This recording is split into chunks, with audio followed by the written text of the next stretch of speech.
More than 100 days and 75 years. 100 days of the highest rate of civilians slaughtered in the 21st century.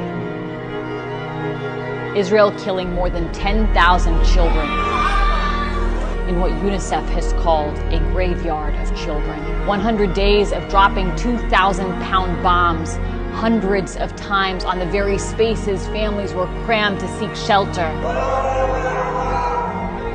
murdering them in an ever-shrinking killing cage in sheer cruelty and deliberate destruction of life. 100 days of burning children's flesh down to the bone with illegal white phosphorus, and of destroying 400,000 homes to rubble and forcibly displacing 2 million people, 90% of the population, of bombing 320 schools so children in Gaza have no access to an education, ensuring lost generations, of destroying the healthcare system and decimating nearly every hospital, bombing them with patients in them and systematically targeting 637 doctors and healthcare professionals, an entire class of medicine, while injuring 60,000 so that they succumb to their wounds and die slow, painful deaths. Not enough to massacre them in their homes, but to massacre them in their hospital beds. 100 days of bombing bakeries and purposefully burning food while denying aid trucks in, so an entire civilian population of 2.3 million is mass starved. 80% of those starving in the world in Gaza, 9 out of 10 people in Gaza sleeping without eating, with Israel using starvation as a weapon of genocide on 1 million children. 100 days of killing more than 100 journalists, the highest number of journalists murdered in history.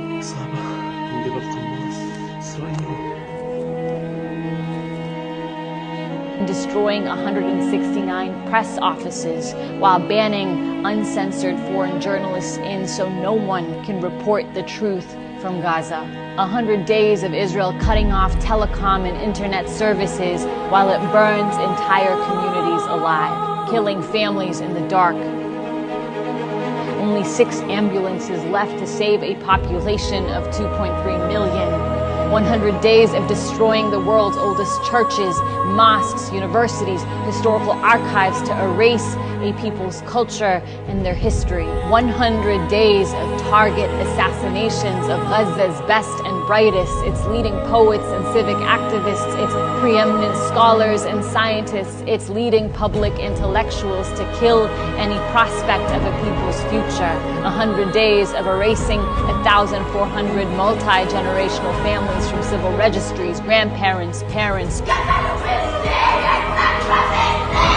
children and babies, sniping at women sheltering in churches, pulverizing cemeteries, raising caskets, desecrating the living and the dead, executing children, holding white flags in cold blood in front of their parents and parents in front of their children, field executions of innocent civilians, stripping them, thrusting their bodies on top of one another like cattle, sexually assaulting the elderly, the disabled, men, women, and children, burning their bodies with lighters, electrocuting them, crushing their bones. 100 days of forcing thousands of mothers to undergo C-sections without anesthetics, to torture the living to death.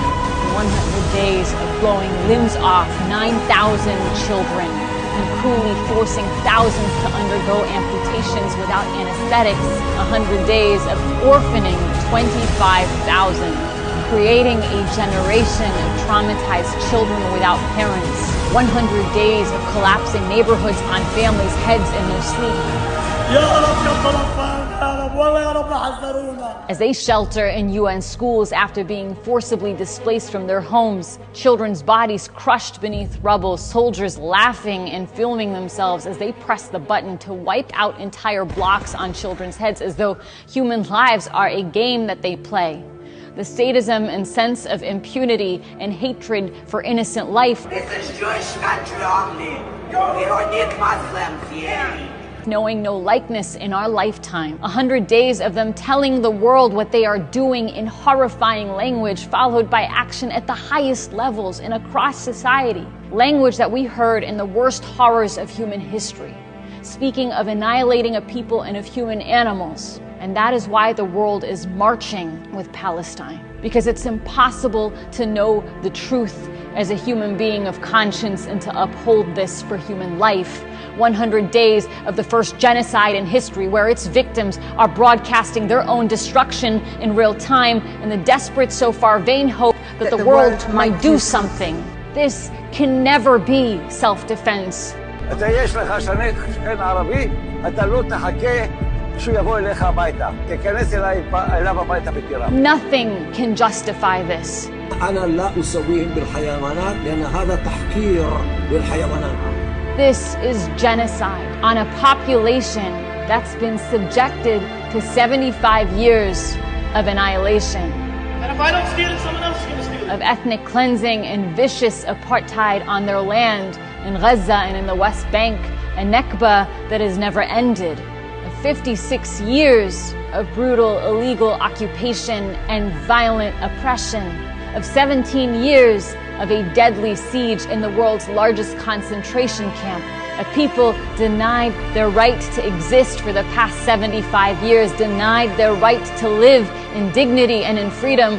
A people persecuted for decades, massacred in the thousands, held hostage in the thousands before October 7th and every day after October 7th. Tortured in indefinite military detention without trial or charge, including thousands of children suffering pogroms of their villages, the destruction of their homes and schools, the uprooting of their olive trees and their history and their families and their livelihoods.